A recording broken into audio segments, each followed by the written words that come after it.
Em nome do Pai, do Filho e do Espírito Santo. Amém. Vinde, Espírito Santo, e enchei os corações dos vossos fiéis e acendei neles o fogo do vosso amor. Enviai o vosso Espírito e tudo será criado, e renovareis a face da terra. Oremos. Ó Deus, que instruíste os corações dos vossos fiéis com a luz do Espírito Santo, fazei-nos dóceis ao mesmo Espírito para apreciarmos o que é justo e nos alegrarmos sempre com a sua presença. Por Cristo nosso Senhor. Amém. Cristo Rei nosso, venha a nós o vosso reino. Mãe dolorosa, rogai por nós. Sejam todos bem-vindos a mais uma aula do curso Amizade com Cristo, baseado no livro de Robert Hugh Benson. Eu sou o irmão Pedro e hoje vamos ver Cristo presente no santo e no pecador, como meios em que ele oferece para ser nosso amigo. Na primeira parte do livro e nas primeiras aulas do curso, nós vimos sobre o que é a amizade com Cristo, se ela é possível e como que ela existe na nossa vida, principalmente no nosso interior. E já na segunda parte, Robert Hugh Benson coloca os meios concretos para crescermos na amizade com Cristo. E na última aula vimos os primeiros meios: Cristo na Eucaristia, na igreja e no sacerdote. E agora vamos ver Cristo no santo e no pecador. Na ordem do livro, o primeiro capítulo que aparece é Cristo no santo. E Robert Hugh Benson começa falando: Cristo aparece a nós por meio de qualquer cristão santo. Ou seja, Cristo oferece a sua amizade a nós através de qualquer pessoa que busque a santidade ou que já vive plenamente a santidade, a plena configuração com Cristo. E como que isso é um meio de amizade com Cristo? Nessas pessoas podemos enxergar de maneira concreta uma expressão de Cristo, uma virtude em específico de Cristo, algum traço de Cristo que podemos seguir, que podemos imitar. Não especialmente pela pessoa, não especialmente pelo santo, mas pela ação de Cristo nessa pessoa, pela ação de Deus nessa pessoa. E aí a gente pode enxergar e falar: isso serve para mim. Eu posso imitar nisso, nesse ponto aqui, tal trabalho, em tal virtude. Então, podemos nos aproximar de Cristo através do que Cristo operou nessa pessoa. E isso, no geral, é a amizade que Cristo nos oferece pelo santo. Não que o santo deva ser glorificado por si só, mas que ele seja um meio de nos encontrarmos com Cristo e de crescermos na amizade com Cristo. Quando analisamos a Igreja Católica, verificamos que os santos, e acima de tudo, a Virgem Maria, Rainha dos Santos, ocupam um lugar essencial da Igreja. Eles são elementos vitais e essenciais. Tanto que quando queremos falar da história da Igreja, é só vermos a vida dos santos. E se a gente olhar a vida dos santos como uma ordem cronológica, nós vamos entendendo como as coisas aconteceram, o que a igreja foi realizando na humanidade ao longo do tempo. Ou melhor, o que Cristo foi realizando na humanidade por meio dos santos. Tanto nos séculos mais escuros que passamos, os santos que Deus mandou para nós. A ação de Cristo por meio desses santos em tais épocas. Igual hoje nós temos grandes exemplos de santidade, Santa Dulce, São João Paulo II, Santa Teresa de Calcutá, São Paulo VI, diversos santos recentes e que nos dão exemplo. Cristo manda o santo também para revelar algo que ele deseja a nós em tal tempo e fazer parte do seu plano salvífico. Mas ainda assim é em maneira menor, porque quem de fato participou plenamente do plano salvífico, sendo a corredentora, é Nossa Senhora. E por isso, então, ela ocupa esse cargo de Rainha dos Santos. Porque ainda dentre os santos, ela é a maior dos santos. Porque ela, plenamente, em terra, viveu por completa vontade de Deus. Em Maria, nada se passava senão a vontade de Deus. Tanto que não conheceu o pecado. Maria Imaculada, ela dá origem, inclusive, à carne de Deus. Deus, feito homem, se encarnou por meio da Virgem Maria. Deus não poderia vir por meio de algo que não fosse completamente santo. E quando eu falo esse algo, não que Nossa Senhora seja uma coisa, mas por um meio que não seja completamente santo. Então, Nossa Senhora é modelo de santidade completa e humana, totalmente humana. Contemplamos a santidade em Cristo, mas Cristo é o próprio Deus, ou seja, 100% Deus, 100% homem. Agora, Nossa Senhora nós vimos como exemplo como 100% humana, mais próxima de nós, de fato. Não há dúvida de que nenhum nascido de mulher exerceu nem exerce influência tão grande sobre a humanidade como Maria, Mãe de Deus. Quando falamos da influência de Nossa Senhora exercida na humanidade, é só olharmos o culto prestado a Nossa Senhora ao longo dos séculos. Como o povo romano, saindo em peregrinação em meio à peste, recorrendo ao auxílio de Nossa Senhora, como milhares de cristãos vão cada dia do ano aos santuários marianos espalhados pelo mundo, recorrer a Maria numa dificuldade, recorrer a Nossa Senhora numa doença, também agradecer, louvar a Deus por meio de Nossa Senhora, agradecer a Deus por ter conseguido algo por meio de Nossa Senhora. E nisso, milhões de católicos ao longo do mundo, aqui em Aparecida até evangélicos, eu já vi história de evangélico fazendo peregrinação a Nossa Senhora Aparecida de bicicleta, andando. Então, Maria exerce uma influência que, se a gente for tentar explicar, não tem como compreender, é muito grande. Se colocássemos em pessoas humanas que exerceram as maiores influências possíveis na humanidade, em primeiro colocamos Cristo, e em segundo, Nossa Senhora. Não há alguém que exerceu mais influência que ela, não tem como. Vi de Nossa Senhora de Guadalupe que, até brincam que 99% do México é católico, e 100% do México é guadalupano. É devoto de Nossa Senhora de Guadalupe, para entendermos um pouco o tamanho da influência de Nossa Senhora no meio de nós. Os críticos protestantes dizem que o maior erro da Igreja Católica é prestar culto a Nossa Senhora, como se de alguma maneira nós colocássemos Maria no lugar de Deus, ou como se Nossa Senhora quisesse ocupar o lugar de Deus. De fato, isso não faz sentido, nem vale perder tempo, porque não colocamos Nossa Senhora no lugar de Deus. Qualquer católico minimamente formado sabe que o nosso culto a Nossa Senhora nada mais é que um meio de dar glória a Deus. Não veneramos Maria por Maria. Veneramos Maria pelas obras de Deus feitas em Maria. Poderoso fez em mim maravilhas, santo é o seu nome. Nós louvamos a ação de Deus em Nossa Senhora. Então, Nossa Senhora não quer ser adorada, mas ela quer que nós adoremos a Deus. Ela quer apresentar o seu Filho a nós. Ou seja, ela quer colocar Cristo no devido lugar em nossas vidas. Tal como ela viveu. Fazer com que Cristo seja plenamente a sua vida, com que todo o seu coração seja de Deus. Que Deus ocupe cada espaço da minha vida, cada espaço do meu coração. E que não sobre nada para o pecado, que não sobre nada para o mundo, que não sobre nada para a falta de amor, mas que tudo seja repleto de amor, que tudo seja repleto do amor de Cristo. É isso que Nossa Senhora quer fazer nos nossos corações. Tanto que nas bodas de Caná, Nossa Senhora não fala o meio que eles devem colocar para alcançar o milagre de Cristo. Ela sabia o que ia acontecer, mas ela fala: fazei o que Ele vos disser. Fazei a vontade de Deus. E é isso que Nossa Senhora nos pede. Fazei a vontade de Deus como eu fiz. Fiat. Diga sempre: faça-se em mim. Fazei o que Ele vos disser. Faça na minha vida o que Cristo disser. Faça na minha vida o que Deus quiser. E é isso que Nossa Senhora quer nos apresentar. Então, de nada vale o argumento protestante de falar que católicos adoram Nossa Senhora. Não adoramos Nossa Senhora. Nós a amamos muito. Muito, porque ela nos faz amar mais ainda a Cristo. E o próprio Cristo quer que nós amemos a ela. O próprio Cristo amou plenamente Nossa Senhora. O próprio Cristo se encheu de amor por Nossa Senhora. Cristo, imagina um pouco o olhar de Cristo durante a caminhada até o Calvário para Nossa Senhora que caminhava junto a Ele. Um olhar amoroso: mãe, olha o que eu estou fazendo. Durante os 30 anos da vida oculta de Cristo, o que vocês acham que Cristo fazia? Com quem vocês acham que Cristo vivia? Às vezes eu tenho vontade de perguntar isso para esses críticos. Com quem vocês acham que Cristo vivia durante essa vida oculta? O que vocês acham que Cristo fazia na sua vida oculta? Se você concorda que Cristo é plenamente homem, da mesma forma que é plenamente Deus, você concorda que Ele foi educado. Ou seja, Nossa Senhora educou a Cristo. São José ensinou a Cristo também. Então, não adianta falar que colocamos um santo no lugar de Cristo. Não, o santo ele serve para chegarmos a Cristo. E principalmente a Nossa Senhora. Então, que a gente possa se colocar nessa posição também. Da mesma maneira em que Cristo foi educado por Nossa Senhora, que eu possa também ser educado por ela. E que assim eu possa me configurar com Cristo. E nisso consiste também a amizade com Cristo. Me configurar com Ele. Ser mais parecido com Ele. E Nossa Senhora quer isso. Quer que sejamos mais parecidos com Ele. Se mergulharmos no Evangelho, onde se revelam os desígnios divinos sobre a humanidade, verificamos que Maria ocupa um lugar fundamental e extremamente significativo dentro da redenção. O primeiro ponto no Evangelho que a gente pode pegar da participação de Maria na redenção é a encarnação. O anjo Gabriel foi enviado por Deus a uma virgem, e o nome da virgem era Maria.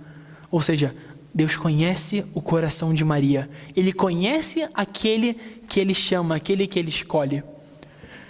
E com essas palavras, descreve-se o primeiro passo efetivo para a redenção. O que antes era uma promessa, a promessa tão esperada pelos judeus, tão esperada pela humanidade, agora se torna efetivo e no seio de Maria, no ventre de Maria.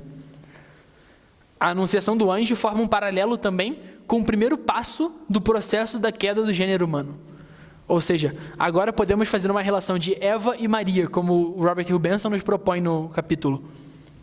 Em ambos vemos uma mulher e um mensageiro sobrenatural, e em ambos se apresenta uma disjuntiva da qual dependerá o futuro da humanidade.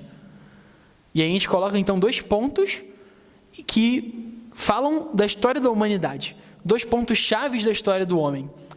O ponto em que o pecado entrou no mundo, o ponto em que o pecado entrou em nós, e o ponto em que a salvação, a redenção, a chance de amar, em que o amor pode preencher o buraco causado por causa desse mal, por causa do pecado, em que essa falta de amor possa ser preenchida por Cristo na redenção, que possamos ser plenamente salvos por Ele. Então, por Eva veio o pecado e por Maria veio a redenção. A desobediência de Eva e o seu amor próprio abriram as portas ao pecado que provocou a queda da raça humana. E a obediência de Maria, a mesma obediência que ela ensinou ao Cristo na sua vida oculta, essa obediência e o seu amor abriram as portas à redenção. Ou seja, em Maria veio a redenção do mundo, veio a redenção dos homens. Quando Cristo, como Deus feito homem, recebe em Belém a adoração da humanidade, Maria está ali, bem ao seu lado, ajoelhada também. Não como alguém que vai ser adorada, mas adorando o seu filho junto com aqueles que foram adorá-lo. Como já falei, durante os 30 anos, o que Cristo fez? Como vocês acham que era a relação de Cristo com a sua família? Lembrando que Cristo conheceu a tudo do gênero humano, menos o pecado. Então pensa que Cristo teve uma boa relação com a sua mãe, uma ótima relação com a sua mãe. A perfeição de uma relação filho-mãe, a perfeição de uma relação filho-pai. Ou seja, a Sagrada Família é o formato de perfeição de uma família. Então, pensem como Cristo agiu. Ou seja, Nossa Senhora ensinou a obediência a Cristo, Nossa Senhora educou a Cristo. Antes de Cristo iniciar também os seus milagres, antes de Cristo iniciar a vida pública, é por intercessão de Nossa Senhora que Ele realiza o seu primeiro milagre. E também quando a missão de Cristo culmina na sua morte no Calvário, Maria estava ao pé da cruz. E agora vem um ponto interessante dessa relação, Eva e Maria. Maria estava aos pés da cruz, tal como Eva, a mãe dos pecadores, estivera ao pé da árvore que causou a morte de Adão. Então, Maria estava aos pés da cruz, aos pés da paixão que nos trouxe a salvação, e Eva aos pés da árvore que trouxe a morte do homem, a morte de Adão, trouxe o pecado ao mundo. Quer nos voltemos para a tradição, quer olharmos para o Evangelho, nas passagens em que aparece Nossa Senhora, e ainda assim são poucas, sempre em silêncio, oculta, voltada para Cristo. Encontraremos sempre Maria com Jesus. Nunca veremos uma passagem especialmente só Nossa Senhora, mas sempre ela carregando Cristo, sempre ela junto a Cristo. Por isso, se amarmos Maria, adoraremos Jesus. Se menosprezarmos Maria, rejeitaremos o dom de Deus. Pois bem, já vimos então como Cristo oferece a sua amizade a nós por meio de qualquer cristão santo, especialmente da Virgem Maria. Então, agora vamos ver o outro método que Robert Hugh Benson coloca a nós para alcançarmos a amizade com Cristo, que é Cristo no pecador. Pois bem, se no santo enxergamos algum traço da vida de Cristo, alguma virtude de Cristo no homem, e assim podemos reconhecê-lo e imitá-lo, e assim configurar-se com Cristo, como podemos encontrar a Cristo no pecador? Porque a única parte nossa, humana, que Cristo não assumiu foi o pecado. Então, como que eu posso encontrar a Cristo no pecador? É uma coisa importante que às vezes a gente esquece, né? Todos os santos, exceto a Virgem Maria, foram pecadores. Foram chamados do pecado à santidade que hoje gozam. Foram chamados do pecado à plena visão de Deus. Ainda que alguns tenham tido uma vida mais virtuosa, uma vida sem pecado mortal, todos estiveram sujeitos ao pecado. Então, Cristo tem alguma coisa a falar a nós pelo pecador. Como relatam os evangelhos, uma das características mais marcantes de Cristo foi a sua amizade com os pecadores. Uma extraordinária compreensão e familiaridade com que os tratava. Ou seja, não era um Senhor que tinha aversão aos pecadores, um judeu que não aceitava de maneira alguma os pecadores, os condenava, os deixava afastados, marginalizados do povo. Não, Cristo não agia assim. Ele tinha compreensão, tinha compaixão, se colocava no lugar daquele, ainda que nunca tivesse conhecido o pecado. De fato, esse comportamento por parte daquele que afirmava pregar uma doutrina de perfeição atrai para ele críticas dos seus inimigos, especialmente dos fariseus, que não entendiam como é que o Messias, plenamente santo, redentor, aquele que viria a conduzir Israel à glória, à salvação, se sentava com pecadores. Esperavam um Messias glorioso, como um rei humano, meramente humano, e ele vem e senta com pecadores, publicanos, prostituta. Esse é o Cristo que eles enxergam. Então, eles ficam indignados e criticam muito a Cristo. Planejam de diversas maneiras travar a Cristo, calar a Cristo. Fala, você não é o Messias, cara. Como assim você é o Messias e senta com o pecador? Nós que somos fariseus, vivemos plenamente a lei, nem chegamos perto deles. E como você que disse é o Messias, senta com eles para jantar? Como assim? Então, os fariseus ficavam indignados com isso. Mas pensando nisso também, essa característica constitui uma das credenciais da sua divindade. Ninguém, a não ser o próprio Deus, poderia conviver tanto com o que há de mais sujo do pecado. Também ninguém, a não ser Deus, poderia mostrar-se tão humano. Por um lado, não encontra-se nas atitudes de Cristo nenhum traço ou risco de arrogância senhoril, pois esse homem que recebe os pecadores e que come com os pecadores, como os fariseus chamavam Cristo, não se limita a pregar a boa nova, mas também come, convive, faz amizade com eles, como se estivesse exatamente no mesmo nível deles. Por outro lado, não cede em nada ao pecado, ao contrário da estúpida passividade ao pecado que existe no mundo hoje. Você vê cristãos que não têm aversão alguma ao pecado. Pecam e pensam, tudo bem, faz parte, é indiferente, ou então cegam a sua própria consciência, o que é pior de tudo. Cristo não tinha isso. Ele, tinha uma repulsa intensa ao pecado, não aceitava de maneira alguma o pecado, mas isso não quer dizer o pecador. Ele separava o pecado do pecador. E Cristo chegava e chamava a conversão, chegava com misericórdia e dava um estímulo de coragem para mudar de vida, para buscar uma vida nova. E no final, a sua exortação era sempre a mesma: vai e não peques mais. Cristo é tão amigo dos pecadores que poderíamos pensar que se desinteressa dos justos. Está como na passagem, não vim chamar os justos, mas os pecadores. Diante dos fariseus, que se inclinavam pela ideia oposta, sabendo bem que o maior perigo para uma alma religiosa é o farisaísmo, expõe o seu critério por 3 vezes num mesmo discurso, apresentando em 3 parábolas, como a gente pode ver em Lucas 15. Considera a dracma perdida como mais valiosa do que as outras 9 moedas de prata no cofre. A única ovelha perdida no deserto como mais preciosa do que as 99 que permaneceram no aprisco. O filho pródigo perdido no mundo, como mais amado que o velho. Ou seja, na lógica humana isso é um absurdo, porque como um proprietário de 100 ovelhas sai e deixa 99 ovelhas sem pastor para buscar uma só? Como que um pastor pode fazer isso? Porque as ovelhas sem pastor, elas ficam perdidas, não sabem o que fazem. Então, é como se essas 99 ficassem sem o que fazer e a única lá é mais importante. Não, é porque Cristo dá a entender que essas 99 já conhecem a voz do pastor, já vivem com o pastor e só agirão mediante a voz desse pastor. Mas aquela que se perdeu ainda não conhece tanto, ainda não obedece essa voz, não conhece a doce voz do pastor. E Cristo vai atrás dela, o pastor vai atrás dela, para que possa ter as 100. Ele não se contenta com 99. Se tem 100 ovelhas, eu quero as 100. Cristo não me quer pela metade ou 99%. Cristo me quer por completo. Cristo quer o seu povo por completo, quer os seus filhos por completo.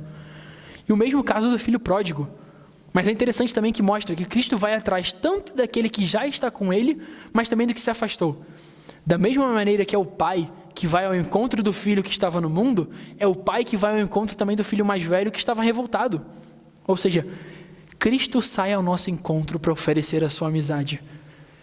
Seja que estejamos com o coração duro, ainda que estejamos com Cristo, mas com o coração duro, e ainda que estejamos longe de Cristo, mas com o coração aberto também à conversão, Cristo vai atrás de nós de ambas maneiras. Ou seja, Ele quer ser nosso amigo, Ele quer todos e não só alguns. E isso inclui principalmente os pecadores. Talvez esse tenha sido um dos maiores erros dos fariseus. Não reconhecer que nos pecadores, Deus também age com misericórdia. Depois de tantos feitos de Israel, depois de tantos erros, tantos abandonos, Deus sempre agiu com misericórdia. E talvez os fariseus não pararam mais para perceber isso, ignoraram. E Cristo vem para revelar isso novamente. Eu quero misericórdia. É isso que eu quero. Eu quero redenção. Eu quero perdão. Eu não vim condenar. Eu vim perdoar. Por isso Cristo fala, não vim chamar os justos, mas os pecadores. A nossa miséria, nosso pecado, é ocasião para a misericórdia de Cristo. Quando o pai recebe de volta o filho pródigo, é exposta a dureza de coração do filho mais velho, que vivia plenamente com o pai e não desfrutava de sua presença. E após o desabafo de um coração repleto de farisaísmo, o pai também vai até o seu encontro. E não espera chegar, mas adianta a sua ação e mostra-lhe seu amor. Tudo que é meu é teu. Nós não fomos criados para pecar. Fomos criados para alcançar a santidade e viver de cara a Deus. Por isso, não é natural que nossa inteligência, nossa vontade e nossa afetividade estejam voltadas para o pecado, mas sim que estejam voltadas para amar a Deus com todo o coração, com toda a alma e com todas as nossas forças. Devido ao pecado original, nós nascemos com essa mancha, que na verdade é uma ausência, ou seja, o pecado original é a falta de algo em nosso coração. Por isso, então, o nosso desejo também de buscar a verdade, de buscar ser amados, é um espaço no nosso coração que deve ser preenchido. E se não cuidarmos diariamente de ordenar a Deus e confiar na sua graça, o nosso esforço é voltado ao pecado. Agora tem um exemplo na Bíblia que eu convido a nos colocarmos no lugar da pecadora. A pecadora que derrama o perfume aos pés de Cristo. Numa sala em que se sentavam os fariseus junto a Cristo, entra uma mulher. Ela ousa apenas levantar os olhos. Imagina o quanto que foi duro entrar para ela na sala, já que era contra o seu costume. Imagina, eu sou uma pecadora pública e vou entrar numa sala cheia de fariseus que me julgam e que a qualquer instante podem me apedrejar, podem me condenar. O seu coração, compenetrado de indignidade e ofegante pela sua audácia, bate cada vez mais forte e mais rápido. A pecadora caminha retamente em direção a Jesus, como seu último e único refúgio. E Jesus olha para ela com um olhar piedoso, cheio de misericórdia, com mansidão. Esse olhar de Cristo para a pecadora dá novos rumos à sua vida. É um olhar de esperança, um olhar de salvação. Encorajada pelo olhar do Mestre, ousa fazer um gesto que jamais pensou ser possível. Derrama perfume em seus pés. Em prantos, lágrimas de um encontro com a misericórdia e um encontro de contrição. E quando sua emoção se controla, desata os cabelos, enxuga os pés de Cristo e termina beijando seus pés. Uma pecadora pública tocando um santo e depois beijando seus pés. Imagina o que era essa imagem para os fariseus. Como que eles olhavam isso? Se de coração aberto, iam ver que deveriam ser mais misericordiosos, mas de coração fechado, seria uma barreira ao amor de Cristo, uma barreira à misericórdia, uma barreira à amizade com Cristo. Então, nessa cena, podemos encontrar uma maneira de irmos até Cristo e implorarmos a sua amizade. E como que Ele nos recebe com mansidão, com misericórdia. E também uma maneira de nos fecharmos a amizade com Cristo que pode acontecer nas nossas vidas. Uma maneira de ser meio fariseu, com o coração fechado, endurecido. A partir desse momento, a pecadora consagra todo o seu coração a Cristo.